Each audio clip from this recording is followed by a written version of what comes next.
politique. Dans un manteau, il y a plusieurs couleurs, mais on comprend parce que face au Ghana, c'est très compliqué. Donc, pour nous, dans un 6. Pour nous, nous avons critiqué Bangote pour nous révéler. Nous avons un prophète. Maman, la Bible, Nzambe Atinda, prophète, moi, la Bilama, dans Isaïe 20, pour qu'il y ait hauteur. Alors, Bilama. Nzambe Atinda, nous sommes dans la Bandumba. Nzambe Atinda, le prophète, pour qu'il y ait Abali Pe Bandumba. Je ne peux pas me tromper, l'Église ne donne pas ce qu'il faut au peuple congolais. J'étais là en tout et pour tout. Je suis Moïse et moi personnellement, plus de 3 fois. Donc, tout ça, on a un problème. Mais Bangonde, une organisation, auto-proclamé pilier à Congo. Au biso to reconnaître Bango en côté, mais baza béné quand même. Au peut bima avant biso. Ça, on ne peut pas nier. Mais basalio bakwa osala na olo basumi était pour un côté dossier à mon soir et ben à Bédachour, l'acte que tu as posé derrière moi, il y a moi na o ya botami sans likolo. Likolo zaki ya kotenga maman na infirme au sauver maman na mobali ya bengani aki akimi libala pour na infirmité à moi na auto botama et sali somo. Coup de chapeau à l'homme fort du moment, mon ami et mon petit frère, le boss des boss à Bédachour. Bonjour cher Internet, bonjour téléspectateurs. Bonsoir, Pébilonos Bololanda Pébiso, la résidence ya papa Denilis. La Pébilonon son mot, la Bilonion sur Bolanda Ranga, Gypsy la belle hier, Yoboloba qui mingi pour la pasteur Denilis. Maman est, Bemela Bikendo, le kilepso na papa Denilis, Toyo Kapeye. Les lots aux ali bosso ya papa Denilis. La Pésimbo te mingi pas ya papa langa papa Kevin. Na parti à Londres, na Pésimbo te nangai et pas ya Gelor. Don Bosco Gelor, na Pésimbo te mingi pa na ye, na Pésimbo te pa ya papa Didier, na Pésimbo te mingi pa ya papa Denilis. Papa Mbote. Merci maman. Papa, nalina tu na yo mutuna moko santé ya église na Congo. Place ya Jésus-Christ dans église ya Congo. Église ya Congo eza wapi? En tout cas,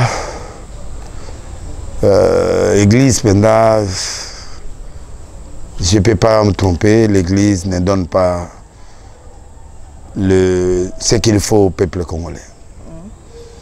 Et quand il ne donne pas ce qu'il faut aux Congolais, deuxièmement, donc Jésus ne peut qu'être exclu. Parce que ceux qui, pasteur, Église, et qui coupent ces logos dans le Congo, Jésus a au salade.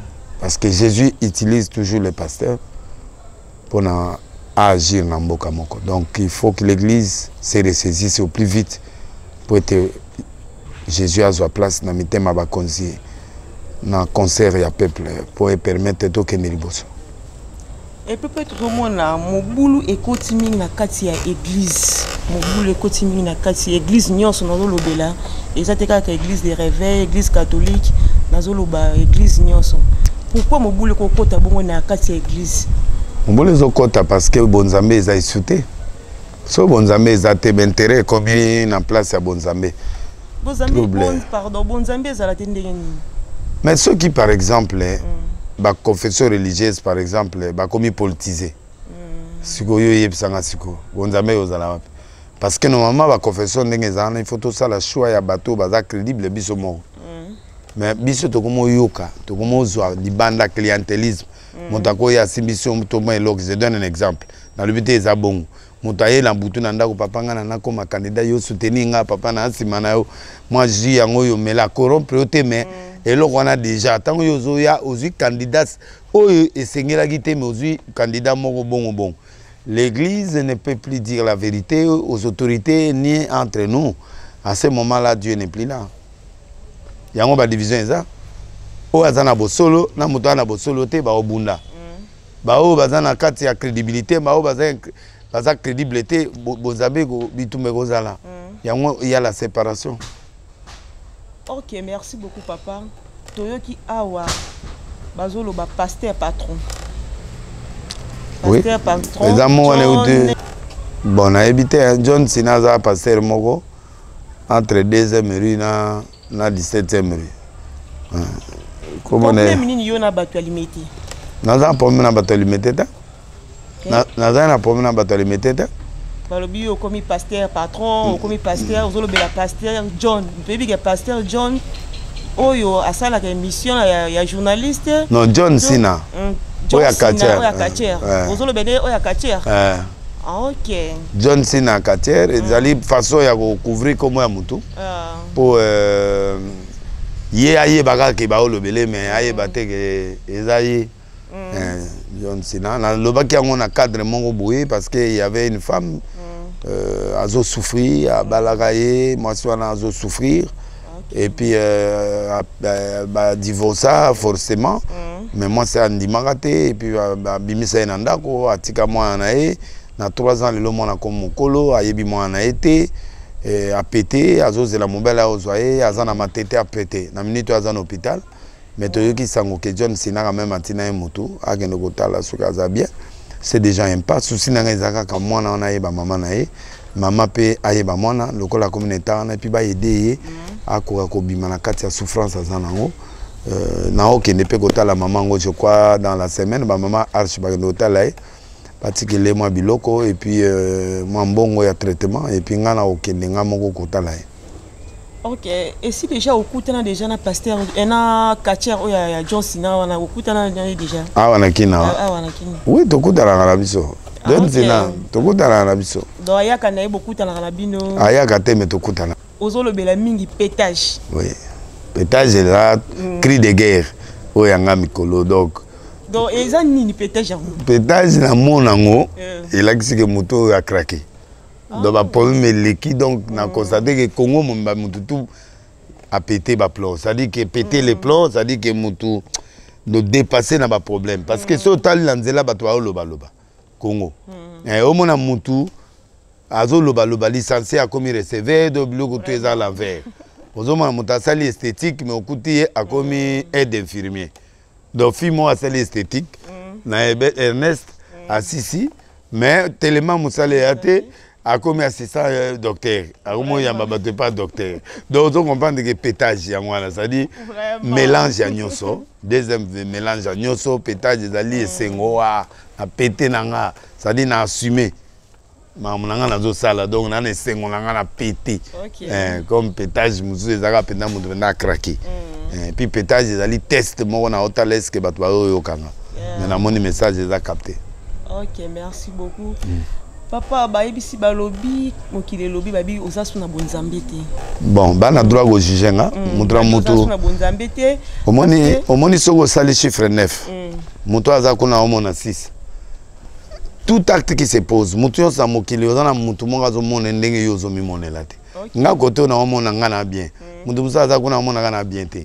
Ça dépend, mais moi je ne dépends pas où mutu zo mona. Moi je dépends de ce que moi je vois. Moi je vois 9. Je vois quelqu'un qui domine, je vois quelqu'un qui prêche, je vois quelqu'un qui est parti vers les pauvres. Na mutu nazo kende ko défendre l'intérêt ya ba pauvres, ya ba to mabe, ba to masumu, yeso ya kipo na bango. Moi je suis là chez les musiciens, je suis chez les policiers, je suis partout pour aller gagner ces gens-là. Batu musu ba mona ke bonzambe kimi. Parce que na sala stade d'été, mais colonel Zali, on ne donne pas encore le temps de faire des choses. Batu azo mona parce que ba moninga nazo loba politique, mais Daniel a loba politique, Joseph a loba politique. Naza na manteau il y a plusieurs couleurs, mais ba comprendre ngate parce que face au ngana bimé les a très compliqué. Donc pour na bango naza 6. Pour na ngana omona ke na 9. Bana droit pe ya komona oyo bango zomona ngapena na droit komona ngana zomona donc nazo critiquer bango te pour baza révéler te ngasi kona prophète maman na bible nzambe atinda prophète moi longola bilama na Isaïe 20 pour que ndokotea alongole pe bilama nzambe atindi mususu akendo bala bandumba nzambe atindi pe prophète pa ke abali pe bandumba donc bibliquement un prophète c'est quelqu'un de très compliqué de très complexe donc moi je vois 9 ba on va omona 6. Alors, Moutazo mona 6, et ça façon yazo monelanga. Dimanche, bateau balaniga va comprendre que Deline ça toujours je suis puissant, l'onction est là, la parole est là. Bateau la nanga ba kill nanga dimanche. Ba mona que non le monsieur il est là. Mais bateau bazo la nanga te, bazo monelo te parce que bazo la nanga te. C'est normal. Ba ibingate. Moni bateau so ba mona Deline ça lolendo mais yo mo côté le lozo mona que moto azana sympa, azana gentil, azana biso. Donc c'est comme ça que moto azana vision ya monela moto. Na matanga ya Moïse Mbi ba mona ki yote oyaki te babi parce que ozana bonzambe te kande toto lobela nde ba benga ki yote o prier pour na Moïse Mbi parce que ba benga ki plusieurs pasteurs bayaki prier pour le pasteur, mais yo zala quitté. Nazalaki na aéroport, nazoyé na aéroport et bébé métier na là qu'on a occupé avant. Na mon ami Moïse, occupé de bimisi bébé to na on a d'église, j'étais là. Ba pona quitté. Et anit ba ene wana bango mo ba misali classement na bango. Ba kenai ko ça l'organisation na bango po ba ko. Donc zala qui j'étais là. Nazalaki na aéroport, na kilo de bembe, na na morgue, do moni bembe, to tie bembe na morgue, to ko bimisango toké. Donc personnellement j'étais là en tout et pour tout. Na Moïse et moi personnellement plus de 3 fois. Donc tout ça on a un problème mais bangonde ba misaleki organisation na bango ya ba mikolo wana bene wana. Et ba soto ba mi auto proclamé ba pilier ya Congo. O biso to reconnaître bango en côté mais baza bene quand même. O yo pe ba bima avant biso. Ça on peut pas nier. Mais basali o bakwa o sala na olo basumi te pona o kota dossier mo soirée benda sous ba problème donc to suka wana et puis basali prière mangambisili papa mutuna monsieur Césaire balobi mingi yo ozalaka mingi na ba musicien profane que musicien chrétien pourquoi yo zalaka na bango bato mona na ba fali ba héritier na ba Facebook mais na ba musicien religieux oza vraiment na bango te pourquoi oza te na bango basi bazaka ndenge mo kuna basi ba bongo ni mitema koto bazo luka nzambe onandeni.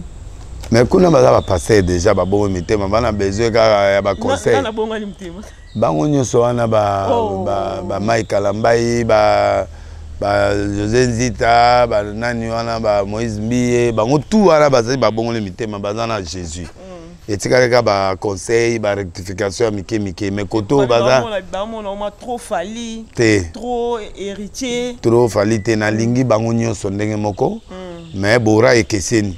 Okay. Bora ekeseni yango zo mona ba mo aneti ngana contre te na lingi bango nyonso baba na nga banyao magorodo ba mpuku nyonso bana kata arche de Noé ngana ke wana ko en vertu ya Luc chapitre 5 verset 26 jusqu'à 31 Yesu ayaki pona bato mabe ba la dîner bana posa à docteur puis Yesu ayaki pona délivrance ya bato ya mabe ngana za serviteur ya Jésus na okende pas bato mabe pour ba changer. Je ne vois pas les mal. Dans l'église, comme on le bela pasteur, comme on le bela mini politique, pourquoi dans la tiki ba place là dans l'église. C'est pas tout le monde. C'est pas tout le monde qui doit parler politique. Moi, je suis prophète des nations. En tant que prophète des nations, je dois aller vers les politiques, les gens qui dirigent le pays. Donc, ils ont ma bête sur le bela politique. Non, il y a ma bête. Ah. Non, le bela politique, j'analyse. Un analyse politique, c'est quelqu'un qui a étudié, quelqu'un qui peut réfléchir. Pour éclaircir la nation des choses. Et ça, les sous-monteurs. Ok, merci beaucoup, Papa Denis. Merci, Nabaki. Papa Denis, Papa Denis, le Gambela Bisso, pasteur de la nation. À lobby, Boyo qui est bien, Boyo qui est. Donc, tout ce qui wana. Merci, Ming Nabino Sobolandi Bisso. Merci merci na maître Yanga Dongo Gelor maître ya solo avocat ya makasi donc maître Gelor la question mbote mingi na résidence na ona Guinée sikozali la question mbote ya mingi la question mbote na héritier Itunda